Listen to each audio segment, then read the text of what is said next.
Hello friends, कैसे हैं आप।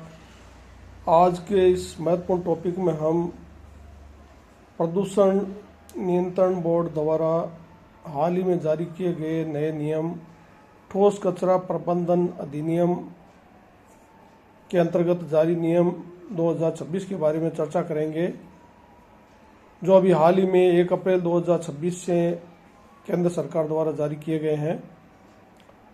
ठोस कचरा प्रबंधन अधिनियम अप्रैल 2016 से लागू किया गया था। इसके तहत शहरी और ग्रामीण क्षेत्रों में उत्पन्न होने वाले अपशिष्ट के निस्तारण के लिए नियम बनाए गए थे। इन नियमों को समय समय पर संशोधित किया जाता रहा है। अभी हाल ही में केंद्रीय प्रदूषण नियंत्रण बोर्ड ने फिर इन नियमों को संशोधित करके 1 अप्रैल 2026 से पुनः लागू किया है। नए नियमों के तहत ठोस अपशिष्ट को 4 श्रेणियों में विभाजित किया गया है, जो कि महत्वपूर्ण है। ठोस कचरा प्रबंधन के लिए ये 4 श्रेणियां, जिसमें आपके इस प्रकार से हैं। पहला है गीला, दूसरा है सूखा, और 3 नंबर पर है सैनिटरी, और 4 नंबर पर है हजार्डियस, जो खतरनाक या विशेष श्रेणी के अंतर्गत वर्गीकृत किया गया है।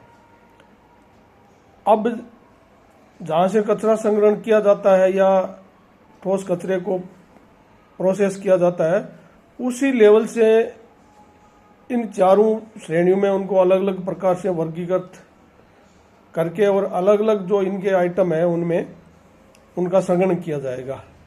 गीले कचरे में गीले आइटम में वो कचरा रखा गया है जो बायोडिग्रेडेबल है, जैसे रसोई घर में पैदा होने वाला कचरा, खाने पीने की वस्तुएं जो बायोडिग्रेडेबल जैव पदार्थ हैं, उनको इस श्रेणी में रखा गया है।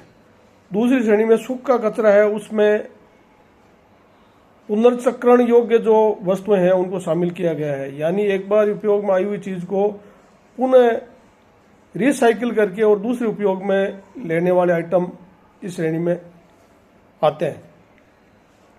इसी तरह से जो तीसरा सैनिटरी आइटम है, जिसमें डायपर है या इस तरह की जो चीजें हैं वो इसमें रखी गई है। और चौथे में जो विशेष या जो हजार्डियस जो आइटम रखे गए हैं, उसमें वो है जिस पे विशेष तौर से